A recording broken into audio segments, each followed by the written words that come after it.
Hi, welcome to the Southwestern Village Special Council meeting. This is Monday, July 25th, 2022, 7:55, 7:58 a.m. We do not do this pledge as a special council meeting, so we'll go right to the roll call.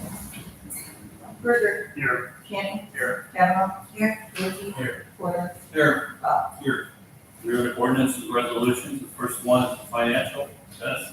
All right, thanks, Mayor. Second reading of an ordinance advancing funds from the income tax fund to the Manbrook Fund of $160,000, declaring an emergency. Second reading there. Moving on to the next ordinance. Jerry. Thank you, Mayor. Second reading of an ordinance approving the service agreement with Inspection Solutions LLC for professional building inspection services, authorizing the mayor to execute the service agreement on behalf of the village of South Russell and declaring an emergency. Third ordinance. Can we have a discussion statement, please? Last week I forwarded to members of the building committee and my fellow member of finance that I had some concerns about the Inspection Solutions contract. And I'll just read the email to you. And I said, good evening from a finance committee perspective. And before the Inspection Solutions legislation comes to a vote next week at the June 25th meeting, I wanted to ask the committee to clarify a couple of things. I was looking at the last Inspection Solutions June 2022 bill and noted there were 64 inspections done for the month of June, including zoning. As I understand the new contract, all inspections will be charged $75 apiece, and none will be conducted under the old 20 hours of the previous contract. Those 20 hours will now be only spent answering questions, general consulting, management of village projects, serving as zoning inspector, also something I questioned in the contract, and general advice. Given that, the total for this June bill will be $4,800 under the new contract, with an additional $2,000 for the retainer, making it a total of $6,800 instead of $4,147.50 the village was charged for inspections plus retainer in the month of June. What I would appreciate for the building inspector and committee to evaluate this bill is if we're being billed under the new contract. Some of the entries appear to be administrative or zoning related, and now we have a zoning inspector.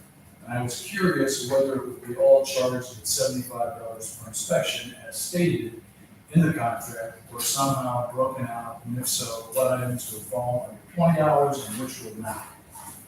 What would the ultimate charge for this bill end up being? I would appreciate this information prior to the upcoming meeting. Please treat this as a request and not discussion through email. Best regards, Dennis. Okay, and that was strictly taking 64 inspections times $75, and that's how I came up with a $6,800 price. I received one response from Councilman Cannon, and he said in response, good morning, Dennis, a few points. All inspections will be $75 per inspection. Concerning village projects, if a window or door is replaced, a village property, for example, Dave will inspect the work. Dave is our building and zoning inspector, and Dan is the assistant zoning inspector who also performs building inspections. Administrative point, as I understand it, we just hired a zoning inspector. Okay, part-time zoning inspector. And as I understand it, the assistant zoning inspector, for which she's still getting paid for, is Ruth Griswold. So I don't understand Councilman Cannon's assertions that Dave is still the zoning inspector and Dan is an assistant zoning inspector. Dan has been on the job since June 21st, and although he has been in the village a short time, his addition has been positive. Dave is giving Dan more responsibilities at a much lower rate. This gives Dave more time in the office and administrative duties. There's a $662.50 difference between the old and new contract agreement, most likely to Dave performing all his inspections outside of the retainer. I don't know where that figure came from because I can't figure out the math, and the teacher did not show his work. So we also, if we're considering the June bill under the new contract has not been executed yet. So I'm still fuzzy on the math. June billing suggests that there were 10 administrative duties performed in the office by Dave. And I say to myself, but how many hours is this under the retainer? The new contract, like the old, still has a $48,250 cap. I question where this cap came from because it's not called out in the contract that we're considering. So there may have been separate legislation by council 2 years ago when we renewed the contract last time, which provided a cap, but I don't see where this cap is referred to anywhere. And I would question whether we cap compensation at $48,250, and maybe that's a question that the fiscal officer could provide the answer to. I don't know if they're prepared. I'm not prepared. I do know that, and I believe it was in the old contract, the cap. It's not that I don't see. It's in there. Oh, It's in there, it's at the bottom of the first page. It's not in the legislation. Okay. So is the new hire the zoning inspector or the assistant zoning inspector? Is Dave still the zoning inspector? What's the story? He's building in something, isn't I understand the new hire was hired as the zoning inspector who would do additional building inspections as well for the rate of $40. Title we hired him on as building and zoning inspector. So he's not the assistant, as Councilman Cameron points out. I'm not familiar with the title assistant, but he's building and zoning inspector. I contacted Dave to clarify the fact that Dave considers himself the zoning inspector and that he considers Dan an assistant zoning inspector. Well, I think the point is, and the solicitor might be able to point this out, is it what Dave considers himself, or is it what we are hiring and contracting for, and what the job description calls out? I think the job description would be pretty important, although in his contract, if he mentions zoning inspections, which again is now outside the retainer fee. He does have, he's serving as the village zoning inspector in his contract, we would definitely have to discuss this, because if there are 2 zoning inspectors, by contract or by job description, I think we need to discuss that. I don't think that we're calling for 2 zoning inspectors. So, there's an assistant, or there's 1 zoning inspector. Maybe Dave's contract could be changed to serve as, assisting the village's zoning inspector. I don't know, but I don't think we have 2. Again, our codified ordinances say there shall be, a zoning inspector, not 2. The pay range is, for that position that Dan has, is building and zoning inspector, that's the one we have. So we just don't have the word assistant. And Brady, are you saying we need to add that? Well, I don't think we can have 2 zoning inspectors. Our ordinances call for there shall be a zoning inspector. So by saying assistant, that would solve that problem. Possibly, but I think we would have to change the job description.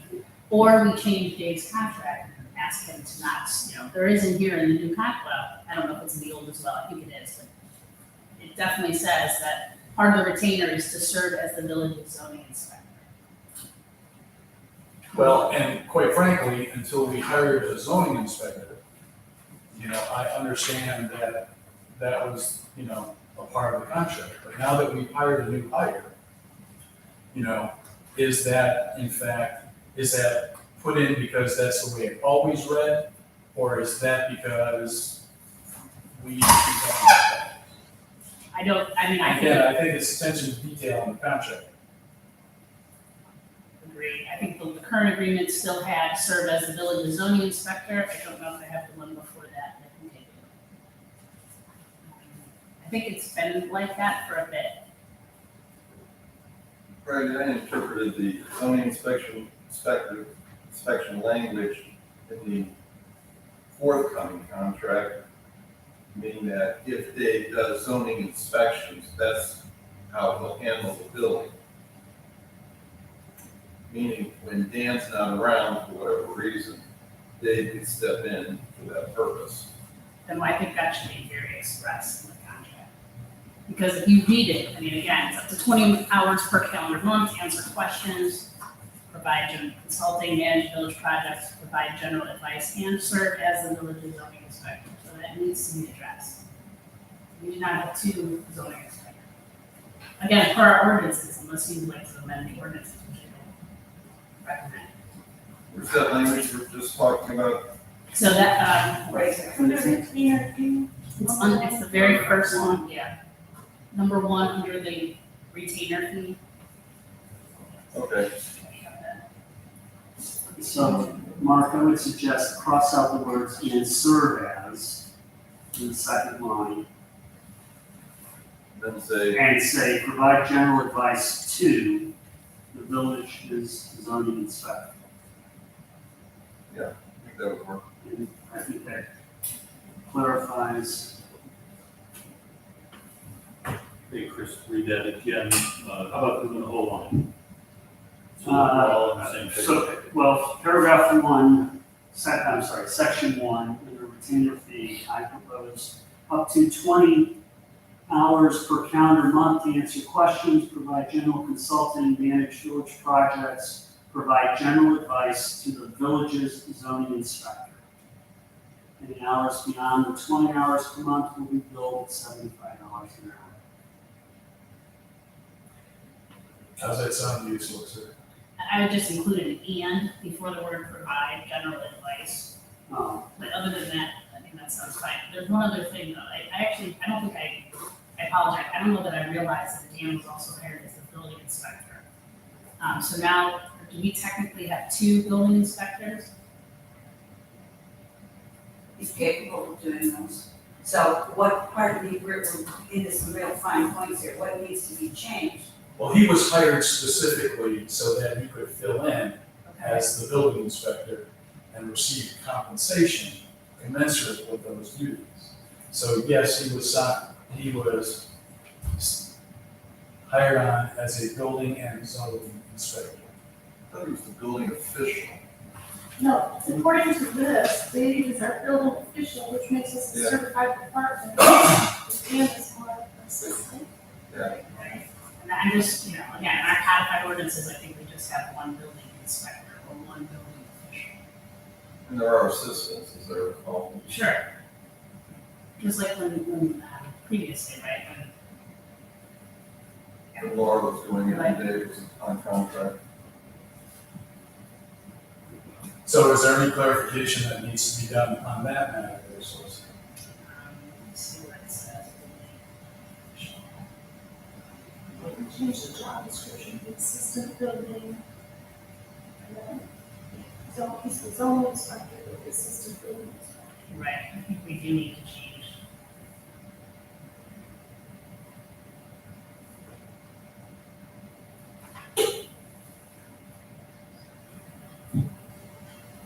Sorry. It's not actually quite clear necessarily in the contract, is it? I mean, there's a discussion on number 3 on the retainer fee about Inspection Solutions reserves the right to have a certified building inspector perform work for other, but I don't see where it says that he serves as the building official. I don't think it does.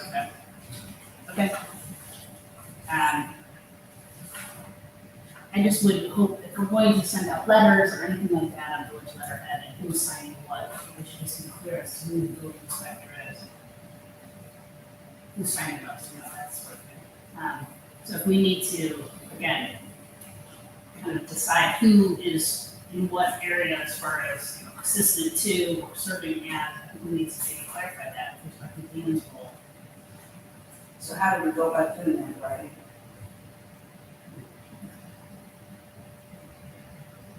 And I guess that Dave is technically really, as you said, more of a building official, in fact, for the certification for the department. I don't know, I wonder if we have to talk with the state as far as who is actually, And can a contract service be a building official I think so. for a municipality? Yes, we looked at that before. Let's clarify that. Does it have to be an individual, or can it be, theoretically, inspection services can survive if Dave is no longer around. Correct. Okay, but unless whoever is running that has the certifications necessary to qualify, they can't be the building official. Correct. Okay, so is it specific to the legal entity or is it specific to the person? Whoever is, so this is an LLC, so Right. it's set up, I think he's the sole managing member. And so I think that's why. I grant you that, yes, but in theory, that LLC can exist beyond it. Right, right. And, But you have to have a new contract. correct? well, no, He might have another certified building, inspector that works with him, right, or employee, or someone who he's contracted with. So this, I got to think in my mind, this came up when Dave was informed he would no longer be the department head in 2014. And we're just at the point where it's all in front of us now of who is called what. Would that be correct? I don't know. Okay, why don't we do this? It's 8:15. We lose Dave effective next Monday, so we need to have a special council meeting to get this done. No, you have another one. Can we get this done? Are we ready? You understand? Okay. All right, any other discussion on this? Said second reading. Mark, next.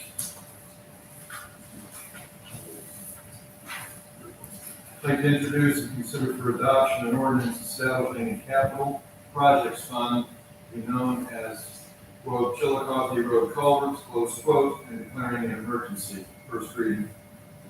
Next ordinance. I'd like to introduce and consider for adoption an ordinance approving a grant agreement between the Ohio Public Works Commission and the Village of South Russell for the Chillicothe Road culvert replacement project, authorizing the mayor to execute the grant agreement and declaring an emergency. First reading. Okay, then Dennis. All right, I'd like to introduce and consider for adoption an ordinance establishing a special fund to be known as One Ohio and declaring an emergency.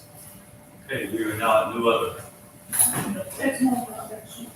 Okay, we are looking for motion to adjourn at 8:16. Move. Moved by Kavanaugh, Second. second by Porter. All those in favor say aye. Aye. Opposed? Motion passed. We are adjourned. All right, next. I'd like to welcome everybody to the special council meeting scheduled for Monday, July 25th, 2022 at 8 a.m. It is now 8:16. So, Mr. Walker, we do not do the pledge of allegiance at a special council meeting. Roll call, please. Burger. Here. Ken. Kavanaugh. Here. Licky. Here. Porter. Here. We have with us two visitors, Dr. Scott Allen, which we'll get to in a few minutes. Thank you for your patience. Ryan, also thank you for being here. We have ordinance and resolutions. This is the park committee. The building and rental with respect to police coverage, I would recommend that Chief, Mayor, Tim and I meet during the future and discuss this and have a report council at our August 8th council. Okay, thank you. Ordinance, resolutions, Dennis. I'd like to do a third reading of an ordinance advancing funds for the income tax fund to the Manbrook Fund of $160,000, correction, and declaring an emergency. So moved. Again, Move to adopt. motion to adopt. Roll call. Second. Thanks, Chris. Burger. abstain. Canton. Kavanaugh. Yes. Licky. Aye. Porter. Aye. Ordinance passed. We'll go forward with this next one. Third reading, an ordinance approving the service agreement with Inspection Solutions LLC for professional building inspection services, authorizing the mayor to execute the service agreement on behalf of the Village of South Russell and declaring an emergency way for Third reading. Adopt. Move to adopt. We need a second. Second by Bell. Roll call. Burger. Aye. Canton. Aye. Kavanaugh. Aye. Licky. Nay. Porter. Aye. Ordinance passed. Mark, The second reading of an ordinance establishing a capital fund project known as Chillicothe Road culverts and declaring an emergency. Second reading. Give me one to Sure. Move the waive reading. Approve the readings. we need a second. Second by Bell, roll call. Berger. Aye. Canton. Aye. Kavanaugh. Aye. Licky. Aye. Porter. Aye. Bell. Move to adopt. Second. Berger. Aye. Canton. Aye. Kavanaugh. Aye. Licky. Aye. Porter. Aye. Bell. Second reading of an ordinance approving the grant agreement between the Ohio Public Works Commission and the Village of South Russell for the Chillicothe Road culvert replacement project, authorizing the mayor to execute the grant agreement, declaring an emergency, move the waive further readings. Second. Second by Kavanaugh, roll call. Berger. Aye. Canton. Kavanaugh. Aye. Licky. Aye. Porter. Aye. Bell. Move to adopt. Berger. Aye. Canton. Aye. Kavanaugh. Aye. Licky. Aye. Porter. Aye. Bell. Ordinance passed. Dennis. I'd like to consider for adoption an ordinance establishing a special fund to be known as One Ohio Fund and declaring an emergency and waiving further readings. Motion to adopt. Second. Second by Berger, roll call. Berger. Aye. Canton. Aye. Kavanaugh. Aye. Licky. Aye. Porter. Aye. Bell. Aye. Dennis. Ordinance passed. I think we have to move. Now move to adopt. Now you can move to adopt. Okay. It was introduced at the last meeting, though, so, No, it's just the first time. So we just did the two waive readings. all right, motion to adopt. Second. Berger. Aye. Canton. Aye. Kavanaugh. Aye. Licky. Aye. Porter. Aye. Ordinance passed. Okay, we are now to strategic plan.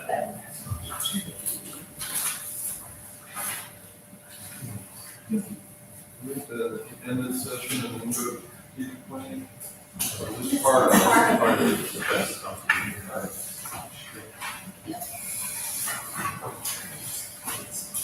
Okay.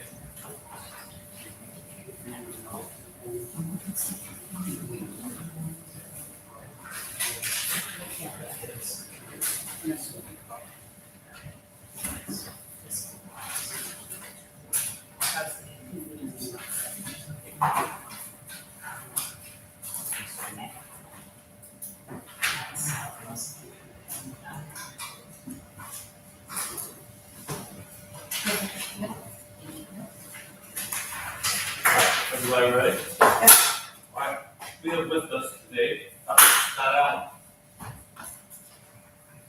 Allen. He's a management professor, John Carroll University. I assume you've all Googled him by now to see his varied talents.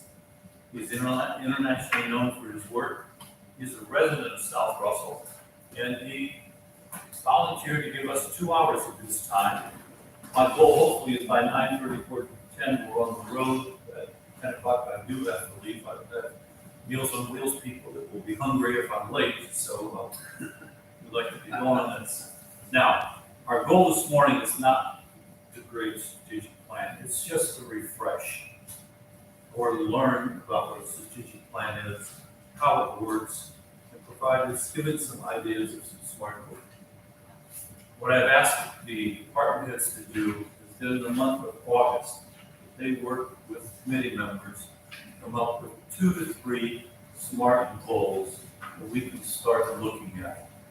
I did put in your packet a little definition of SMART goals, but again, I think most of you have been down there and know what we're out against. In September, we will reconvene with our department heads to start looking about the whole strategic planning process. And I'd like at this point, have everybody start with Bruce. Introduce yourself to Dr. Allen. Give us some of your experience with goals and strategic planning. And didn't mean to catch you off guard. That's okay, I'm good with it, because, Dr. Allen, I was in that one that was the 1999, and that was an all-day session, and it seemed to be interminable to me, sorry to use that word. Oh, in this packet? Yeah, and Okay. what, did you include that? Yes, It's one of the very last ones there. And, so just about me, I was on council. And, I hope that you can streamline this because I read it as a person that doesn't like these things and my time is lost. We are stating a lot of the obvious. You know, we have a great village that does good services. Make it as simple as you can and thank you. Dennis? My name is Dennis Galicki, former naval officer, career naval officer. Before I returned to civilian life and worked in industry as part of my naval service, the last 4 years were on the faculty of the Naval War College in Newport, Rhode Island, where I taught strategic planning. Great. So it's your fault that we have big, thick. I've never been consulted, so it's not my fault. It's whoever put that package. Mark Porter and Scott has worked with my wife Tracy on a number of projects for the Academy of Management and various other things. They're a similar line of work.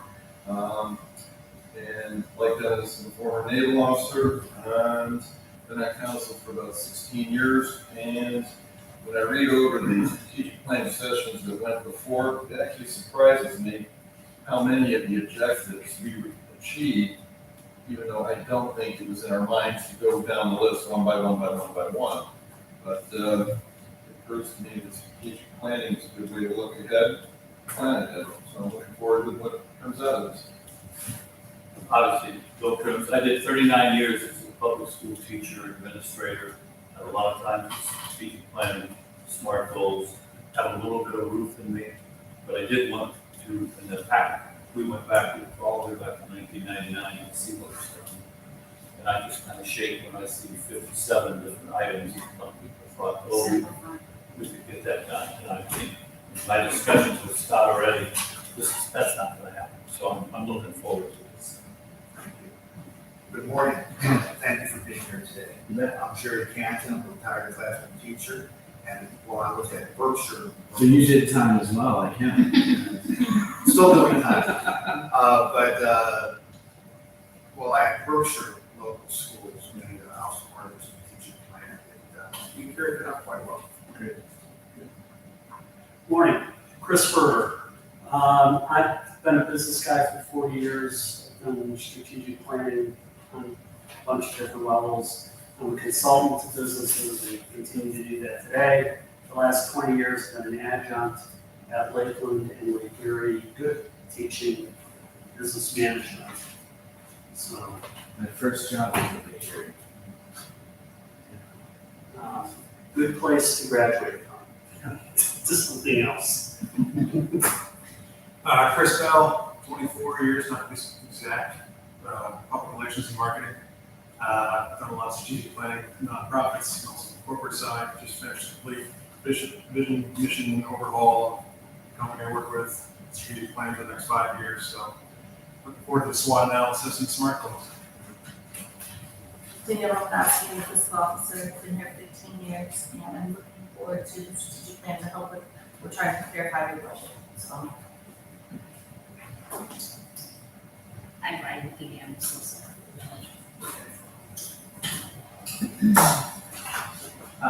Scott Allen, and you want to go? Yeah, Glad to report from the Maple. Okay, good to see you, Brian. Good to see you.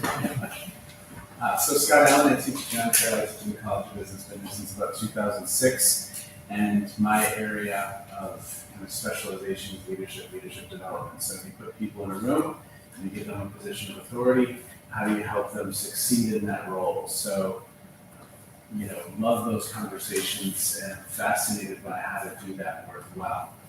And I have a podcast on leadership, and I'm talking to people all over the world.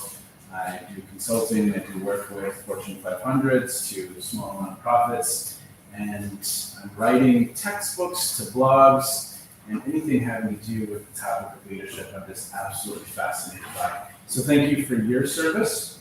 I think it's wonderful to be here with you today. And I think with Mayor Coombs, I want to make sure that we are completely and totally aligned before we jump in. Okay. At the end of this hour, it has been successful if. How would you fill in the blanks? People in this room have a better understanding of strategic planning and smart goals. And they have a way forward. They know where they're going next. Okay. Hopefully, when they go to the department, they can say, okay, we're gonna start on goals. And then I hope then that everyone realizes the goals are gonna be meshed into a plan where we lay out where we're going. It's something fairly simple.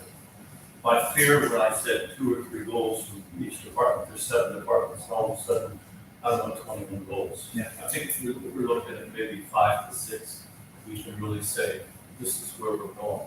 Okay. And I think a year from now is we will really be able to develop an excellent strategic plan. I think we're still, we're just on the first base right now. Okay. So it's about how do we get our heads together on how we're going to move forward with this process and do we have a shared understanding of our objectives or our goals? Is that accurate? I think so. I think everybody has the same idea of what we're going to do for the village. So you had shared on the agenda for today possible topics for goals. Do you want to talk through those? Or do you want to step back a little bit and make sure that we're totally aligned on what we need to prioritize? Like, for instance, Ruth had mentioned, look, let's not make this some document that feels unmanageable and we can't get through. Do you want to have a conversation about that shared kind of objective first before we talk about some of those? Yes, Okay. I would not want to, like the first thing the building talking about the code. Yeah. How we're going to improve the code. These are just ideas, just in people's minds. Okay. I think we just want to be processing what, frankly, I think after an hour, you're going to fill our heads with how we're going to go about this. Yeah. And we're going to probably get some misconceptions and some capital mistakes that we probably have all been involved in, put out there. Okay. So let's hear from each one of you, because you all are doing this work. I mean, you're doing this work. What are the best practices? What are the best practices when it comes to developing a strategic plan? Very brief meetings at the committee level, where you solve whatever your issue is right there, not necessarily solve, but go forward with the process. So, for example, real simply, Jerry and I on parks, we've had a ridiculous amount of time on how we have residents call and say they want to buy a tree. And we're still working on it, and it's become unwieldy. This is nutty. So how do you pair that? How do you trim that? And the wheels go so slow in the sludge. Do you agree with me, Jerry? I do. Okay, so rephrase that from the best practices strategic planning. It's streamlined. Yes. It's focused on streamlining. It's cutting through the minutia. Okay. Others, you don't have to go in order or anything. What are other best practices when it comes to strategic planning? Well, I just share, this is more fundamental about, rather than committees. But, our fundamental issue in strategic planning was identifying your desired end state and backward planning from there. Strategic planning is not just about identifying topics or projects, but it's also includes the ends, the ways, the means, and the risks that how you're going to achieve that goal. And that's, in my opinion, the flesh and the meat of strategic planning. It's not saying, well, we want to spend X amount of dollars on streets. Well, okay. So, and oftentimes, many strategic plans, whether you're looking at municipalities or businesses, they'll concentrate on the mission statement, they'll concentrate on, we'd like to do this and that, but there's no meat behind it. So I would say, if you're looking at best practices, you have to identify those 4 questions: the ends, the ways, the means, and the risks. Okay, I got it. What else? Personally, I believe that the plan should have realistic goals, but purpose isn't to develop a document and place it on a shelf somewhere. Realistic goals. To me, it's a vision. You have to have a different point of view of what you think life is gonna be like in the village. And what quality of life we're gonna have for our residents. That's gonna stop. That's gotta be the top. It's your vision, how you're gonna get there. You spell it out, and you work your way down to the nitty gritty. Which, most organizations, you get stuck at the nitty gritty, and you never get out. You gotta keep going to the vision. So if we were to look at it this way, based on what Dennis mentioned, so in 2027, what does the village look like? What do we want the village to look like? So something that I would add is we want L Road East paved. We want stormwater addressed, and we're in progress with that. But as a goal for stormwater, no house, no resident suffers flooding in their basement because of stormwater. So in 2027, stormwater no longer becomes an ongoing chronic issue like it has been the last 10 years. Live that. Yeah, people on the high ground and people on the low ground don't add water in their backyards. Okay. Other best practices, what do you think? What else stands out for you all? Chris? To me, it's obviously what we believe the residents want the village to be in 5 years, building that roadmap. But I think importantly, that roadmap is, so if someone else is in our shoes, we're all only one election day away from not being here. If someone else is in our shoes, they can easily pick up that document and keep moving with it.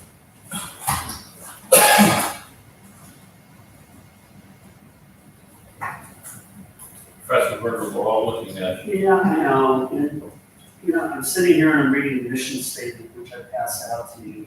I took that off the website.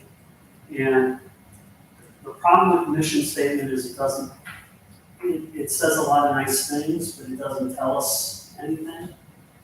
And I'm looking at the term essential services, and I just drew a SWAT box and started in on the SWAT box with essential services and tried to just map this out briefly. So I'm saying best practices, if you don't have a clear vision at the top, the rest of this is worthless. So let's get a better definition of what the mission is. Okay? And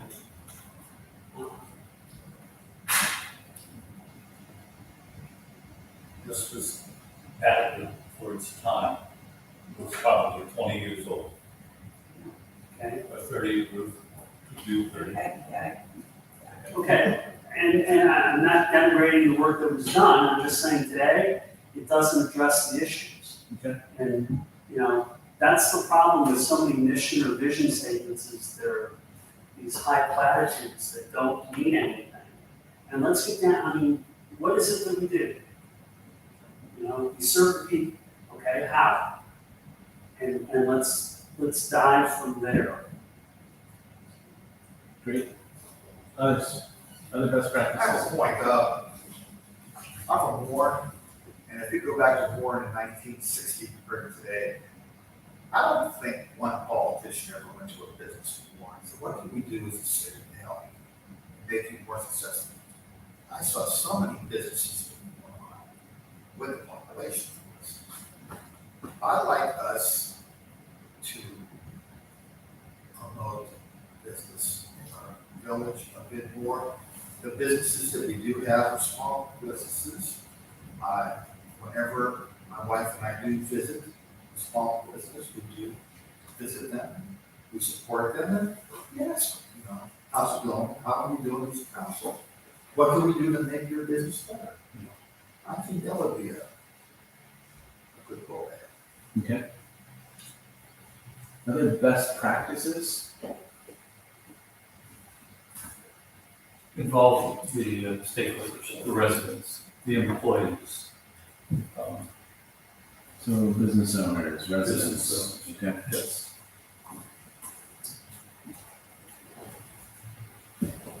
Maybe the experts keep going. What do you got? What else? Best practices. I think there's so many people people that can help us, whether it's a Jug of Growth Partners or the Ohio Municipal League, or there's so many groups out there that can help us, that have the expertise. We can talk about stormwater, but we go to Jug Soil and Water or Springer Watershed Partners to help us. The county is helping itself, creation of the ESID. There are a lot of smart people. We should not reinvent the wheel. There's people out there who can tell us, and provide us roadmaps as where we could go.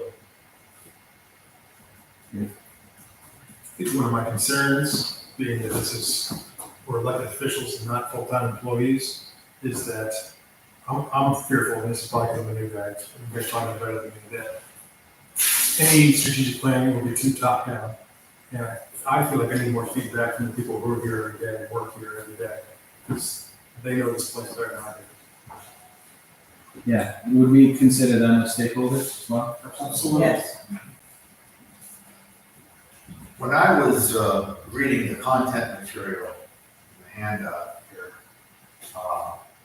I really like the idea of the interview questions. I'd like us to do this once a week. And add one. How's council doing? What's the strengths of council? What's the weaknesses of council? How can council do a better job? Also, we have Gurney Elementary School in our village, part of award-winning Chagrin Falls schools. I really hope that we continue to work closely, maybe even more, with Chagrin Falls schools. Okay. Okay, I'm going to share with you your expertise. Best practice is brief meetings at the committee level, and we're streamlining things and trying to get through the minutia. And how do we figure out how to do that? This whole thing needs to be manageable. It's not going to be 56 things. It's going to be certain things that we can ensure are manageable, that we can accomplish. Desired instinct, backward planning from there. Was instinct the word? END. Oh, end state. Okay. What do you want the village to look like 5 Yeah. years from The ends, the ways, the means, and the risks. Okay, is what we have here. Realistic goals. It needs to actually live.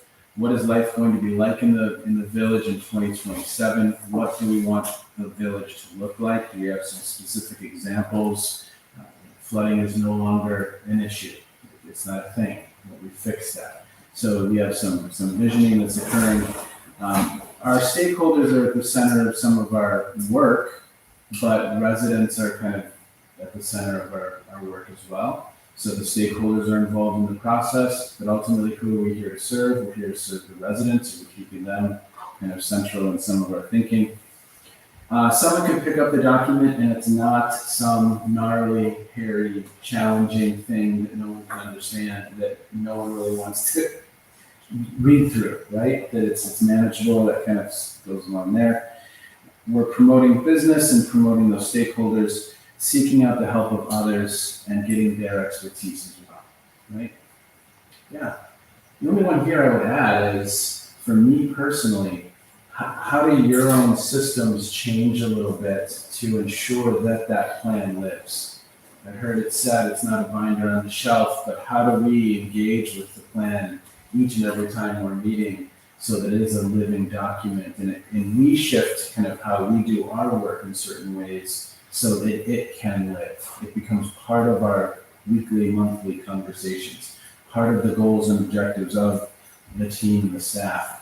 And I think we have to change some things structurally to ensure that that happens and that lives, that we're engaging with it. But again, if it's something that's so thick that it's in a binder and we all have to bring that binder, I think that's probably unrealistic. What do we want to avoid at all costs? Based on your expertise, Inaction. what do we need to avoid at all costs? Inaction, he's right. And we want to move a lot first. So creation of a bureaucracy is not. Strengthen the web of Yeah. We want to avoid cynicism. Okay.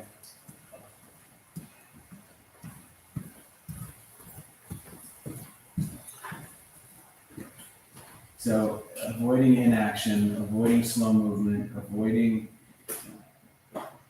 bureaucracy, and avoiding cynicism. My spell check changed that to cubism.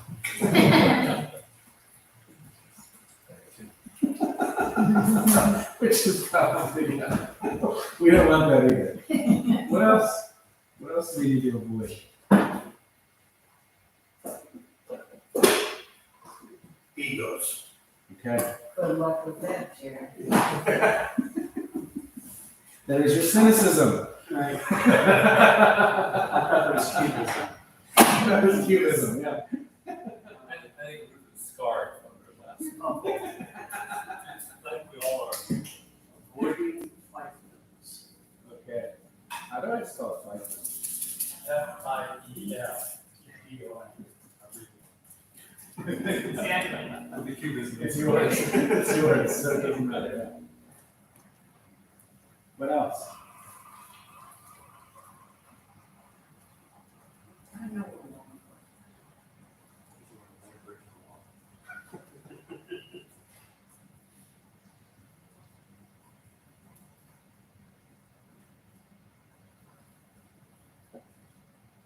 I guess maybe, I think we pretty much said stagnation, but I don't want to see us pat ourselves on the back in a year from now.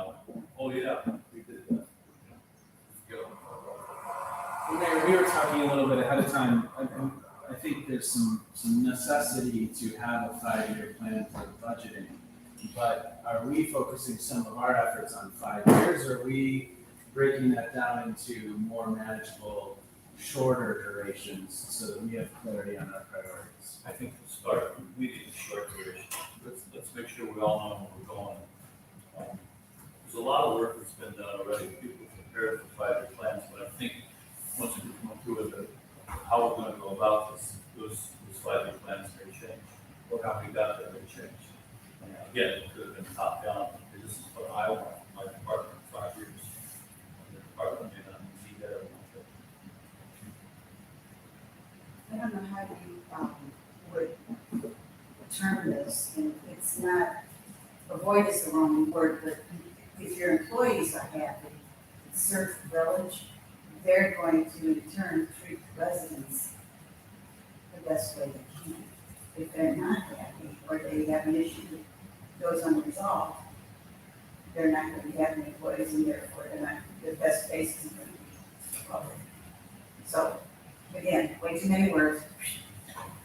Yeah, but I think, at least, and challenge this if it's not capturing what your intent, but do others have some sense of ownership in this?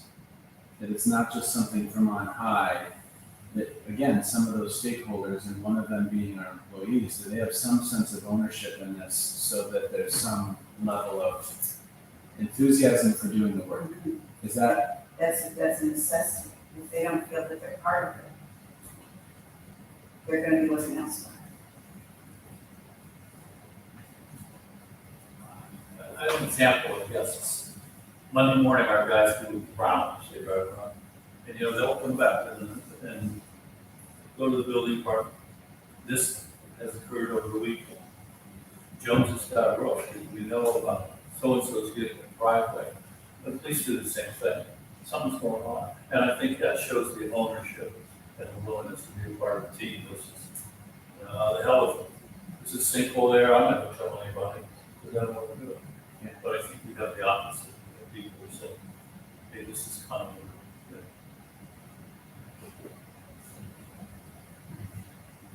Any others? What do we want to avoid? Complacency. Say more. On our part? Mm-hmm.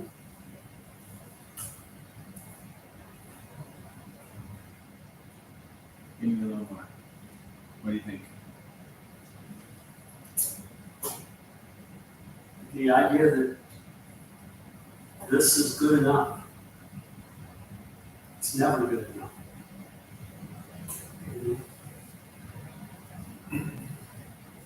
big fan of Shawshank. Get busy living or get busy dying. Little red there, little red. Some areas of gray, or we'll have that some gray in the middle there, please, Chris. I advance the plan every day. We'll find something else who will. I think ideally, if we get motivated, we're doing all these things, and all of a sudden, you don't want to start, we need more and more and more. I don't want that to happen. I think our residents like what we're doing now. So I don't know how to say it. Well, Mayor, it takes you back to essential services. What is essential? How do you define that? And if you're doing everything that you think is essential and there's nothing else to be done, okay, then how do you do it better? But if you're not doing everything that's essential, then what else needs to be added to the plate? And that's, to me, that's the maze that we walk. Well, police, fire, EMS, roads, those are essential services. Well, okay, but stormwater has been on the radar for how many years? Then Decades. Is that an essential service? And how long has it been unaddressed until most So recently? we're addressing it. Okay, we're getting there, but I'm just saying, 20 years ago, if we had said stormwater, would somebody say, yeah, that's important, but it's not essential? What is the definition of essential? So you probably go to Ohio Revised Code, and I don't know how that applies to a village, but you got roads and cemeteries. And beyond that, so we're way beyond that. Okay? I think what I'm capturing here, though, is at least to put back up to that top section, how are we defining essential services? Some clarity around that question for 2023, whenever we actually get to developing this. What do we mean by essential services? Does that capture it? Yeah, absolutely. I don't want to be crude. Is a better rescue department essential? No. Is it quality of life? Yeah. We could probably debate that forever. But to use the park as an example, the park, we're so lucky to have that. Many places do not, many municipalities don't have that. And you guys have worked diligently to make this place, or that people happy with the past. What do we want to do here? Just the open document now. If we were to have a small controlled burn, you've got to let the folks know, because somebody drives down Bell Road and sees fire and doesn't know about this. So mayor's worked hard on this, and so have the committees. I feel good about that, just as an example. Gone way above and beyond.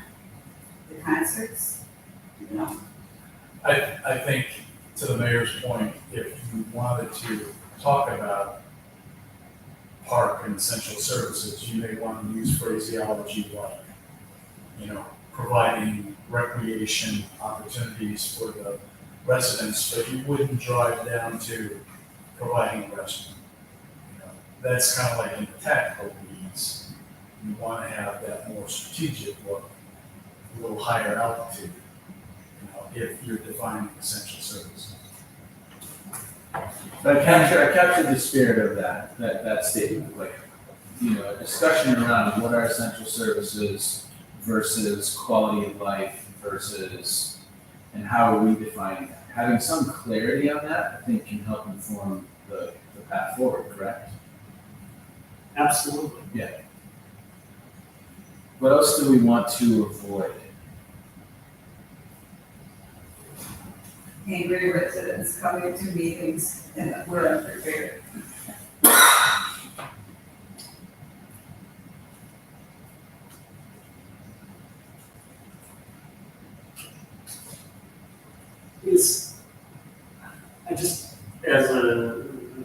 It hits me, is that really avoidable? No. Okay, To a great degree, it is. well, okay, If you communicate, yeah. but to some extent, that's feedback. Sure. To this council, okay? Can we anticipate all of the needs and desires and wants of all of our residents. Yeah. Okay, therefore,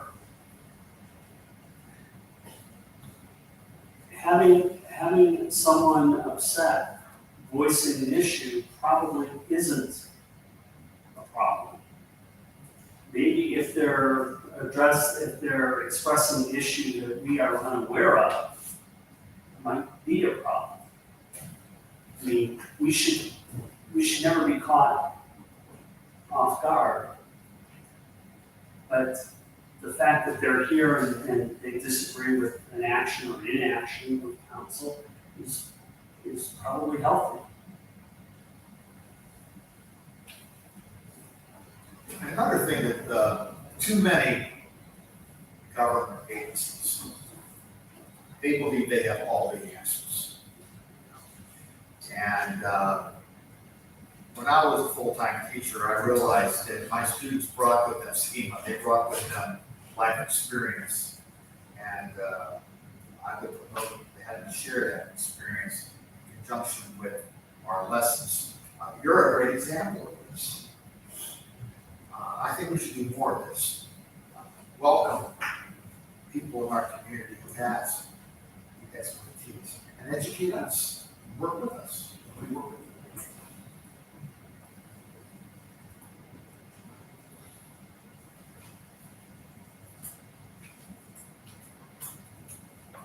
What do we need to avoid? Inaction, slow movement, cynicism, complacency, bureaucracy, fiefdoms, egos, angry residents, although we might not be able to completely.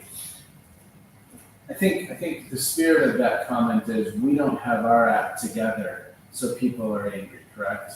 With also nodding to, we can't probably plan for everything, right? But generally speaking, people aren't coming to us because we aren't providing those basics, once we define some of that.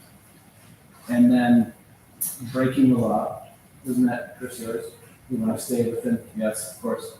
And thinking we have all the answers and, questioning who can educate us, right? What's another question that if you were, Chris, doing this work, if you were doing this work right now, you had mentioned you've done some strategic planning as well, right? What would you be asking yourselves if you were in my seat? Have people, a little introspection, what are your weaknesses and what role do you play in the organization? Okay. How can you improve that? Okay, so you would have the individuals doing the work do some introspection. Absolutely. How's that relate to everybody else and how to build upon that?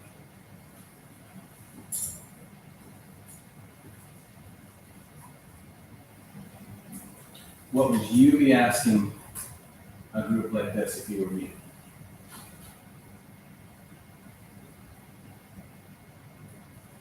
Maybe what we identify as our problems right now. I don't know. So doing the traditional SWOT analysis, something of that nature, so that we have a shared sense of our strengths, weaknesses, opportunities, threats.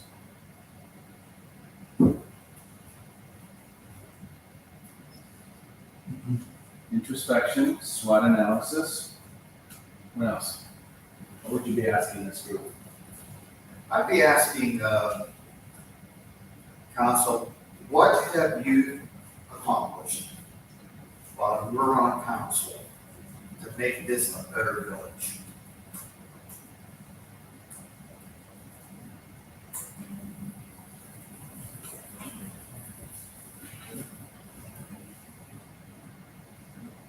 I think we need some sort of resource. I don't call it a futurist, but somebody to kind of look ahead and say, this is coming at you. COVID hit us, and it just, all this, do this, and then you got all this money. And it's like, I don't know that there's something else out there coming at us, and I don't know if there's anybody who can predict that, but somehow to be able to keep our antenna up, saying, hey, this may be coming our way. We have a tendency, as we've mentioned, we're doing this ESID, which is a special improvement district. A year ago, basically, people came to us and said, hey, you guys can do this, and now all of a sudden, Russia, you gotta get your $3,000, and now we're rushing into it. And it's like, it looks good, it sounds good. The other issue is probably why we didn't see it coming our way, it was out there. What, COVID? This CSID was just one example of something we could have done. And, you know, we didn't know about it. In relationship with that, Mayor, and we're playing part of this already, it's regionalism, the role of regionalism when we govern. I believe that's going to be expanded in the future. I see that happening, it's happening now. But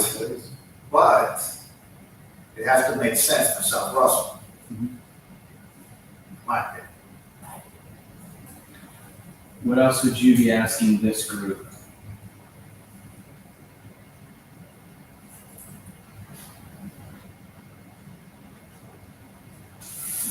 How do you make better use of the talented people that you have here in the village? And I'm not talking about the residents, I'm talking about our employees. They're good people. How do we use them better? Smarter. How do we listen to them as to what they need to accomplish what we want to accomplish?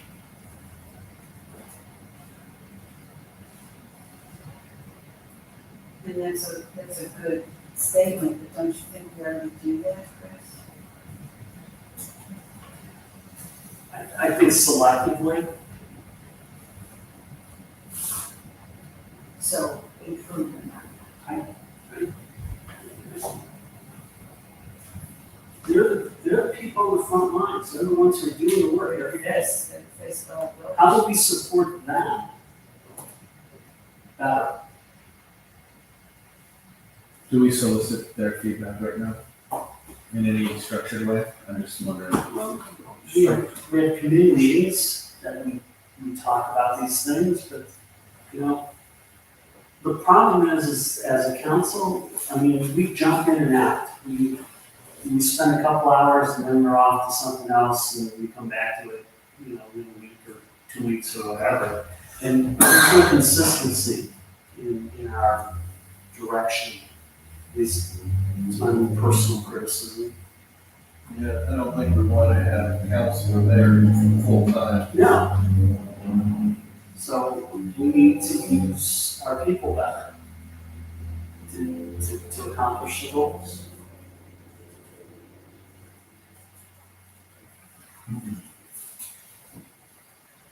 That's one of the things inherent in a part-time job, jumping in and out. The substitute teacher isn't the regular teacher and the kids know it. But the substitute does what can be done in the confines of the school. We're part-time here. Village employees are full-time.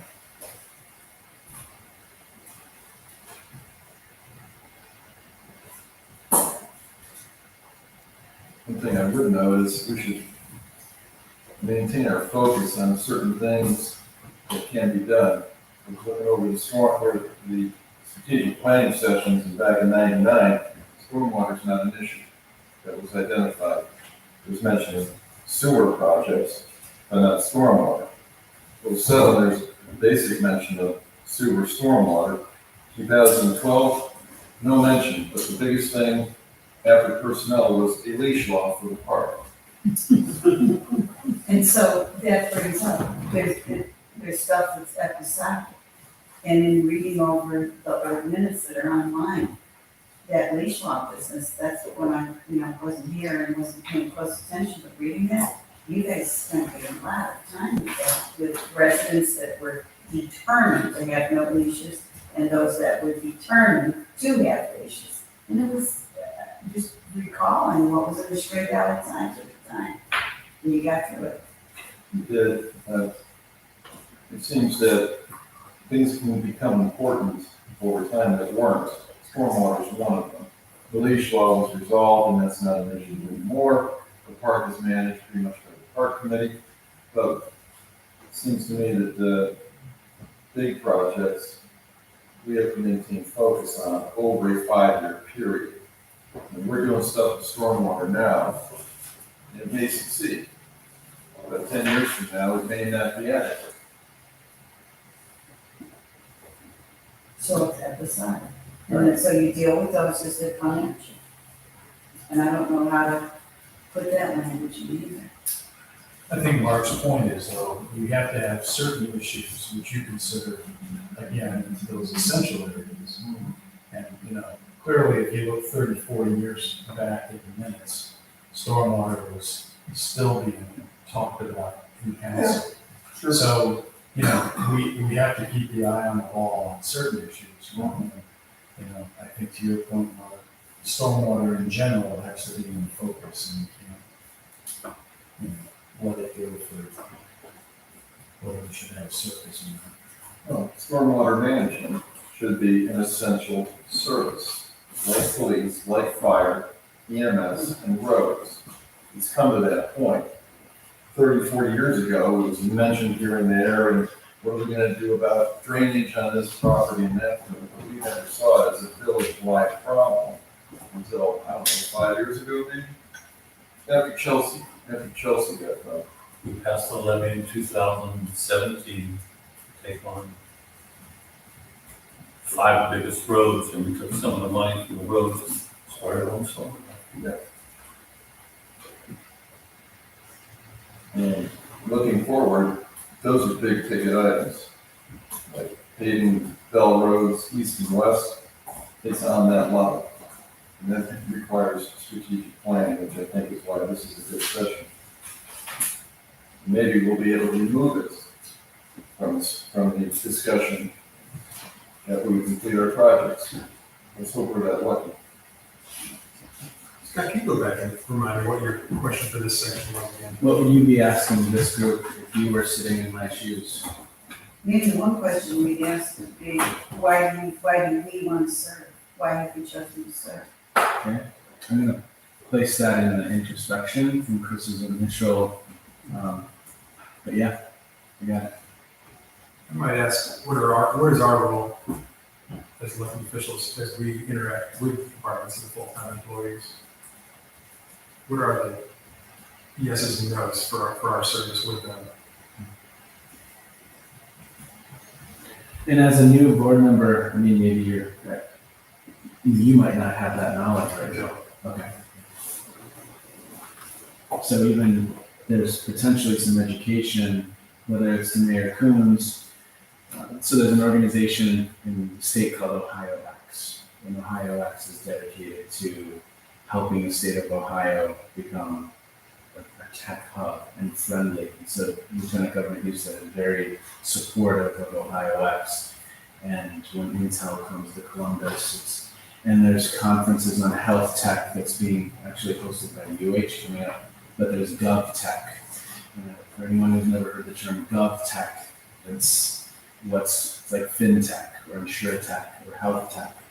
So are we, to Mayor Coons' statement, are we on the cutting edge of what's coming when it comes to the shifts, the digitization, the globalization, regionalism, that those are causing in our state and at multiple levels, right? So to your point, we might need a few different types of education so we are prepared to do our best work to serve the community.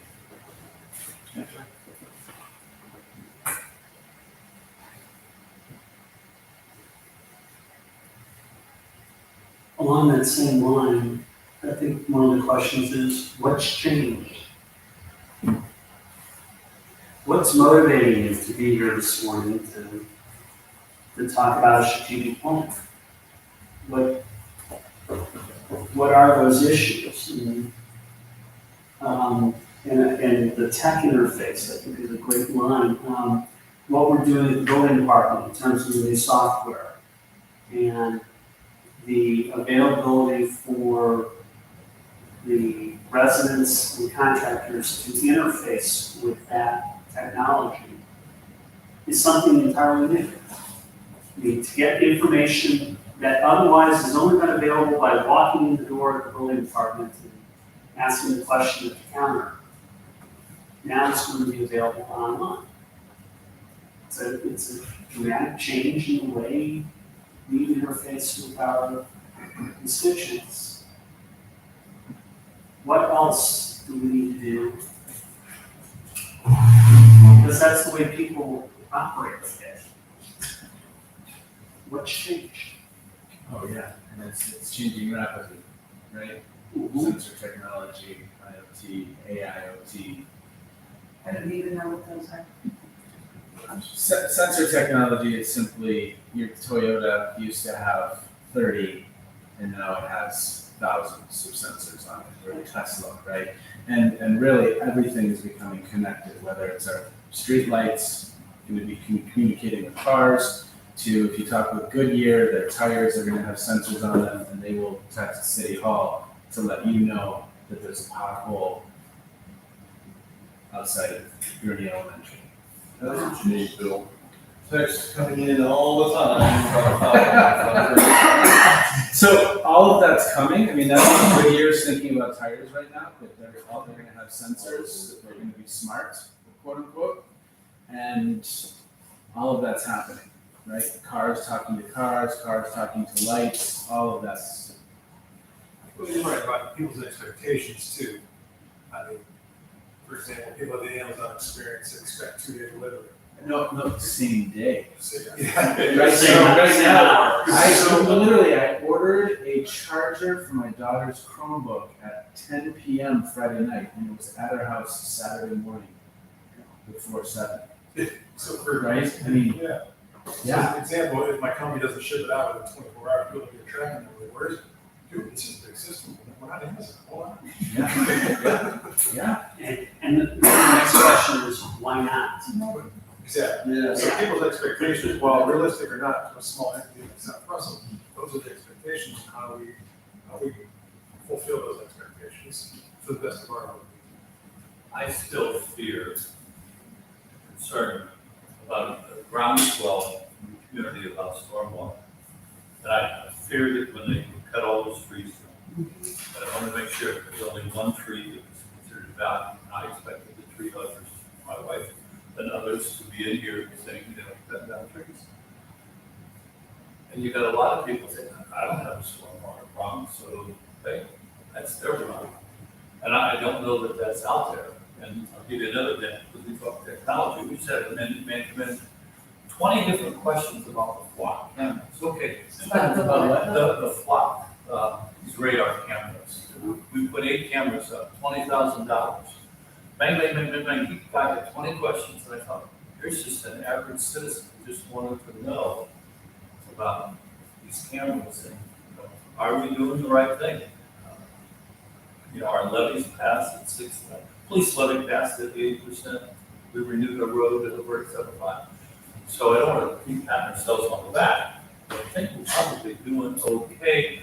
But without a strategic plan or something, a vision, we can go off easily. We can lose track. But that brings up another subject, which is the minutes couldn't be more easy to read now that they're online. That's available to everyone, they don't read. So, I have Papa Lake saying, what are they doing with that barn over there? What's that gonna become? And the same thing with the trees, I got a lot, they have feedback on the trees. How do you hand feed people the minutes? They're not reading that. So how do we make that palatable and not, again, something that it seems weighty to them to mull through? But that's essential. That's very essential. Because folks don't know what's going on if they're not reading. I bet you if you surveyed half the people who live in the Lake Louise, they believe we've got a cracking job paving the roads. Because they think the roads are done. And I heard that Saturday at the farmer's market, well, the road's okay. It's like, that's only the base level for us. They told the street commission, you guys got screwed. You got taken, and it's like, no, that's just, but how do you, we've been telling them for years this was coming. How do you bring that horse to water? Yeah, how do you ensure that you have an educated constituency? One of my favorite quotes is, every system's perfectly designed for the results that it achieves. So here we are. I gotta repeat that. Every Okay. system is perfectly designed for the what? Results that it achieves. Okay. So a couple ways to think about that is, I weigh 215. I wish I weighed 185, but I have 215 locked down. Perfect system in place to lock down 215. Why the It's mountain there. is right Boom, over here. right? You know, you gotta walk every day, still 215. Now, Earth has a system in place that allows us to live. Mars doesn't have the same system. So Nordstrom is a system of customer service, and so it's yielding the results it yields. So we have a system in place that is yielding large factions of people who are unaware. So then the question becomes, what do we need to experiment with? What do we need to tweak? What do we need to alter? What do we need to try to see if we can not fix or solve, but minimize that gap? If that's something that's important to us, It is. if that's something that's important to us, what do we do to lessen that? And it's what's called an adaptive challenge. There's no technical solution. We can't call an expert to tell us the 7 things we need to do to fix that. Ultimately, we're going to have to run some experiments to see if we can move the needle, to see if people, at least from an anecdotal perspective, it seems like they're more educated and aware of what we're doing. Does that make sense? Yes. So a lot of these are adaptive challenges where there isn't an answer There you that can solve, but we can run experiments to see if it moves the needle and minimizes, right? And it sounds like there's a lot of great systems in place right now. We're getting some good results in a lot of ways. If there's some of these other areas, what do we need to do? I was just gonna say, it's probably the average citizen has more opportunities today to be informed, should they choose to be informed, that they ever had before. Yep. Whether it's minutes that are posted online, live streaming of, events. Yep. When we had Zoom, during the pandemic. Mhm. But the technology is there to provide access greater than ever before. Yep. Because before you had to actually reach out to City Hall or Village Hall and say, hey, can I have the minutes of the meeting or whatever? Yeah. They weren't online, To Ruth's point, I don't know if you ever will get citizens that want to, there is an element that, they're engaged. They want to know what's going on in their village government. There is an element that as long as their streets are plowed in the winter, they could care less. Yeah. So, if you're talking about moving that public engagement in local government wheel, we may never do that. And that may not be our charter. Yeah. But the charter may be to ensure that we're providing them opportunities to access. Totally. Which, I believe, again, that there's more opportunity now, should a citizen elect to be informed. But,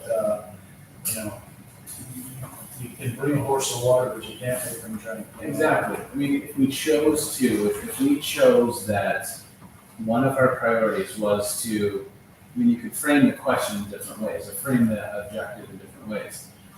Provide more opportunities for people to engage, that's a little different than increasing actual engagement, right?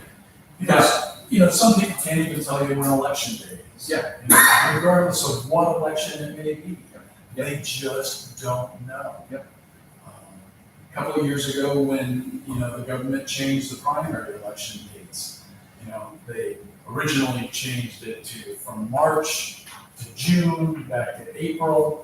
On Memorial Day, I had people asking me, when's the election? So there's only so much you can do for an informed public. But, to make them want to be engaged, it's America. People are independent. And I have seen, when there is an issue that people care about greatly, they show up. Yep. The next council meeting, they'll show up and they'll bring it to our attention if we haven't heard it already. Yep. And if there is no great burning issue, and they don't. If they're interested, they read the minutes, they're online, you don't have to go outside the little posting board, the way, you remember that, Daniel and Bill? We had, after they were approved, Daniel would go out and post them outside. Occasionally, you see somebody, and now you don't have to do that, it's available if you want to do it. But Okay, but is it a push system where the information is available, or that you put all out to people? Or is it a pull system where you make the information available and it's, they have to reach in and get that information? And so the newsletter is a push, okay? But it's quarterly, should it be monthly? Should it be an e-blast weekly? I mean, I have organizations that e-blast me every morning. They have enough changes in what's going on that they have to inform me every morning of new information. yeah, that's fine.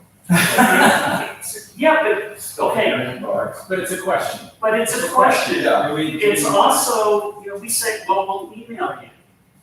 How many people don't read their emails anymore? They only read texts. And I'm talking about students. It's driving me crazy in your inbox. Go, go. I was just gonna say, Dennis mentioned leading of the water, I feel like, and I know this is all tactical. Yeah. I feel like we need to provide more water fountains. Where the people are, not necessarily, yes, we send a newsletter, but are the people there, are they reading it? No, they might be somewhere digital, but we are not getting, or the cadence is not there enough. Whether they're reading or not, and they see that cadence frequently, they know you're working for them, they know you're doing things, and they remember I can go there. It's repetition. Maybe that's my background, I believe messaging out there. But even regardless of how many avenues we have for putting tactical communications out, who's gonna do it? That's the bigger question. Is it- Limited staff and staff time? Is it an essential service? I think. And if it is, then you have to find the money in the budget to do it. Well, I mean, So we're kind of bumping up against Mayor Coons' 9:30 goal. We have 10 minutes until that. We've been having a conversation for about 15 minutes. And I've heard some wonderful things. I mean, I think some things that stand out for me, and I would love to get your feedback in some of this as we kind of wind down our time together. But and I'll put this together in an email and send it to you, and then you can send it out to folks. It's just something to kind of chew on.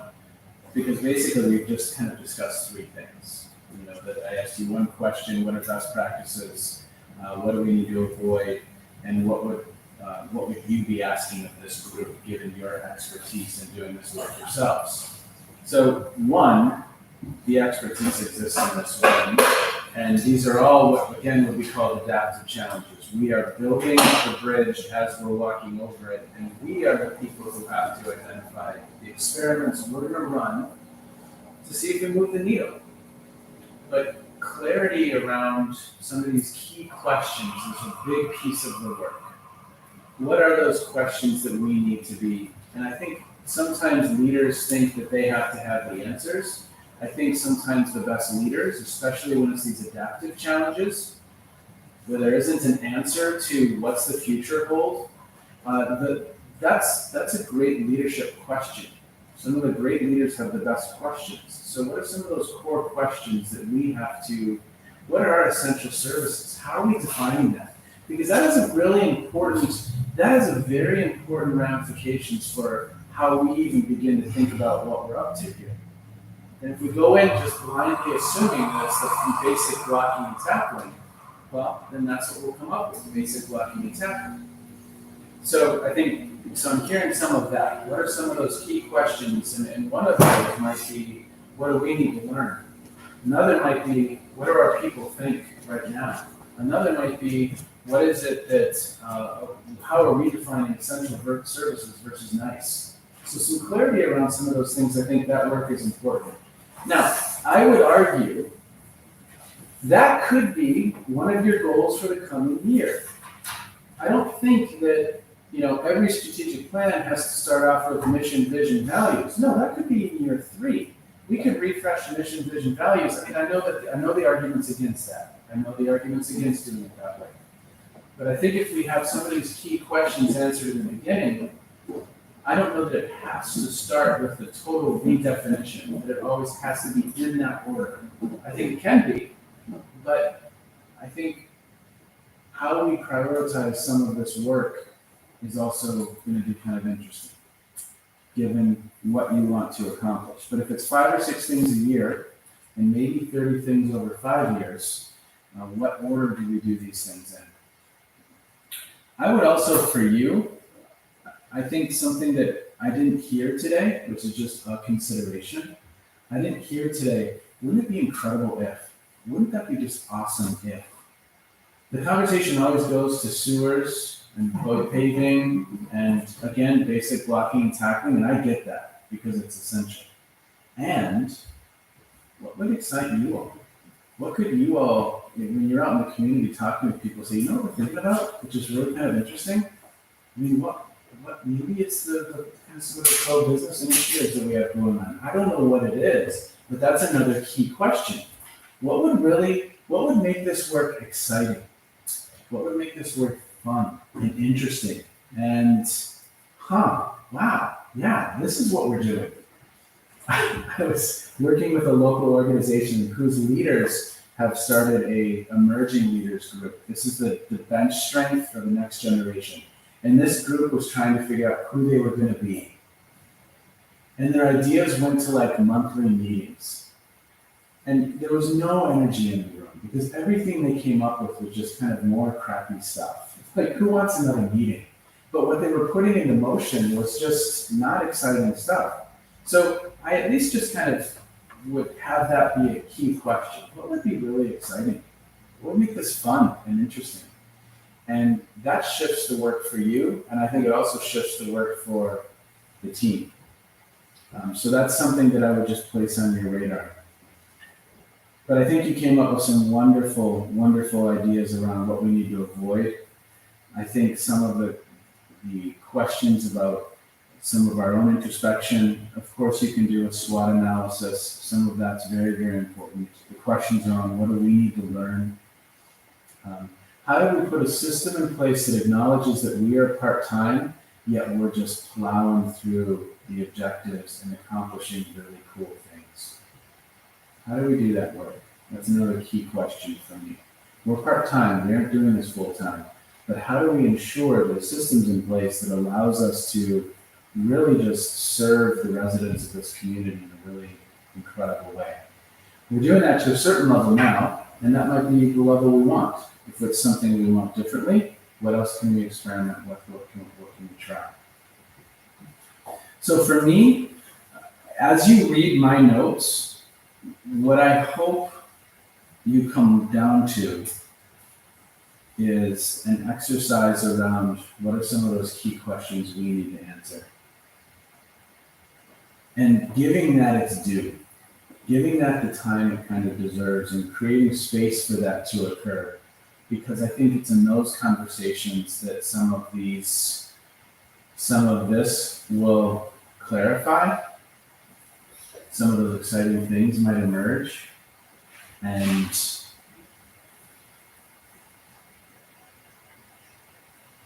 the challenge I have with traditional strategic planning is that it oftentimes yields that result of a thing on the shelf. Yep, you bring in another consultant who takes you through strategic planning, and they do the same thing they did last time, and it's on the shelf. I don't know. What does it look like if you do it a little bit differently and approach it in a different way, in a unique way to this group right here, who has the expertise in the room? You might need a facilitator to keep us on track, but generally speaking, I don't know, it might bring you somewhere new, somewhere interesting, somewhere fun.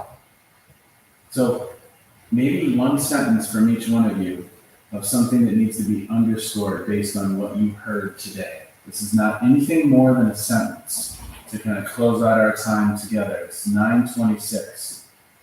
I'm going to follow up with an email, just some thoughts, basically even kind of sharing what I said here. But can you summarize something that's on your mind in one sentence as we close out for today? Does it have to be global, or can it be wouldn't it be awesome It's just anything for you.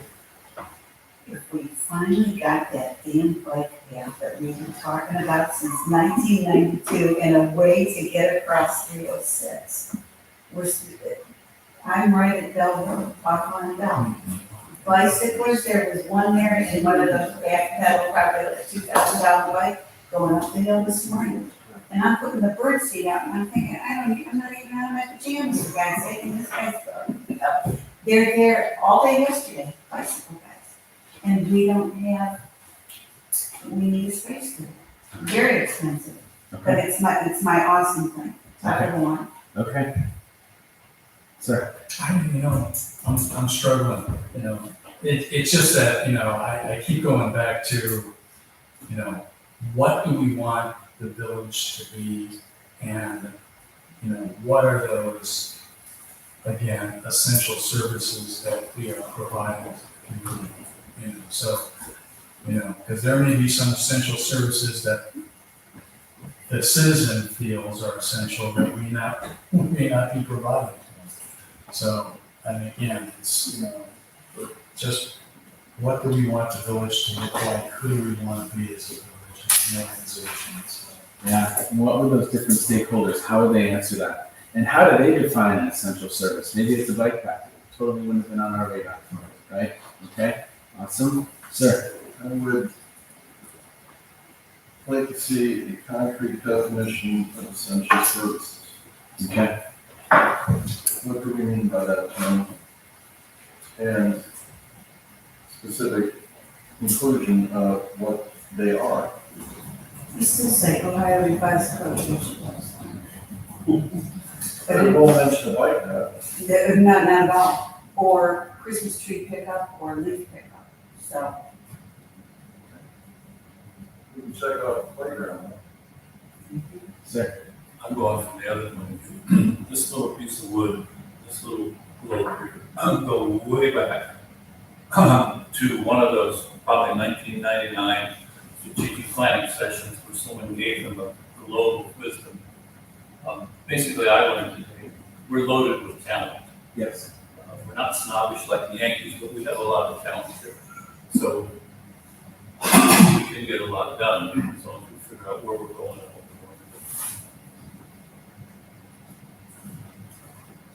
we're going to do. Sir. I keep on going back to services. I believe that we should continue and to improve the great services we offer our community. Fast story, during the 70s and the 80s, Danny Sparrow was the boy mayor of Warren. He was 32 years old. He told me this, he said, my dad said, as long as the water's clean and the roads were plowed, I'll be mayor of the city of Warren. And he was right. It always boils down to services. Continue and improve. And then services. How are we defining those? Hey, as an academic, I'm a big fan of Guy Kawasaki, okay? And he always talks about having a mantra, a little 3-4 word, and what I've come up with is a question for me. And it's, what am I doing to serve the village today? That's the mantra. And I need to do that every day for me. What am I doing to serve?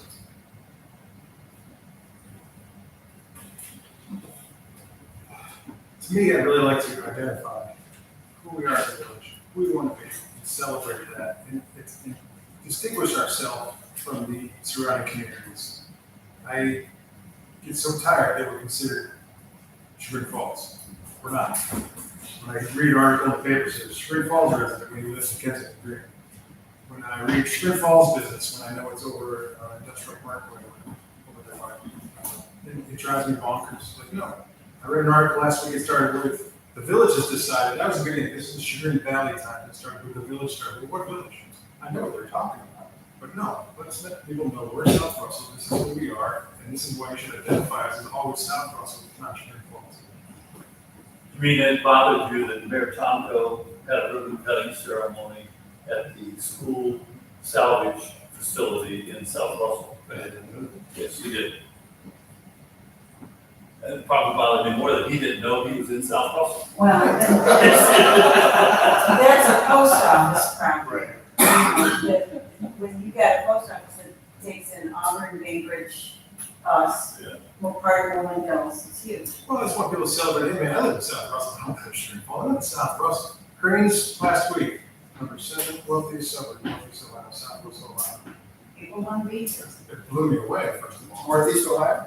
Yeah, it blew me away, I thought, oh, that's going on. But it's something to celebrate, it's interesting, you know, how many people know it? Is that Northeast Ohio or Ohio? Northeast Ohio.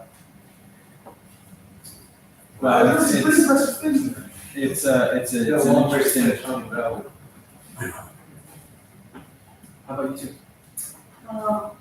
I think what really stood out to me was what Kristen Crispo said was, including employees as stakeholders, using their talents, abilities, and visions to best serve the village moving forward. Because we got here every day.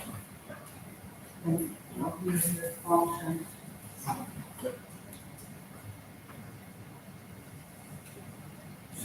Comments?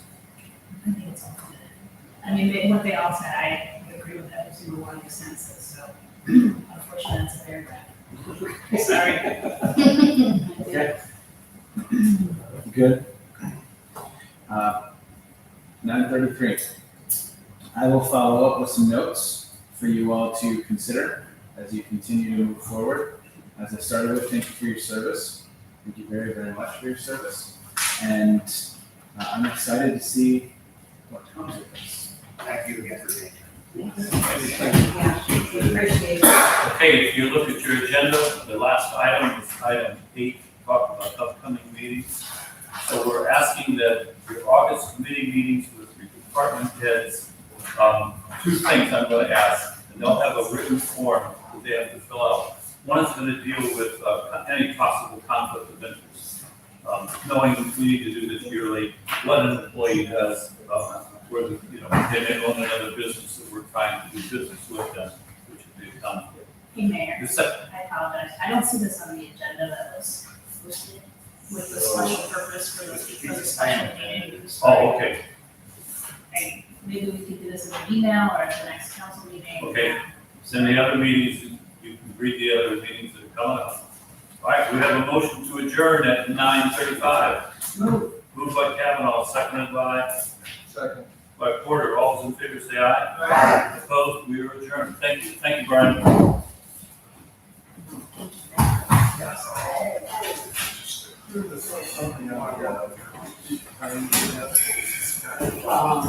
So, Will, nervous, excited about some of yours? He's excited. He's excited. Yeah. I You know, he replied.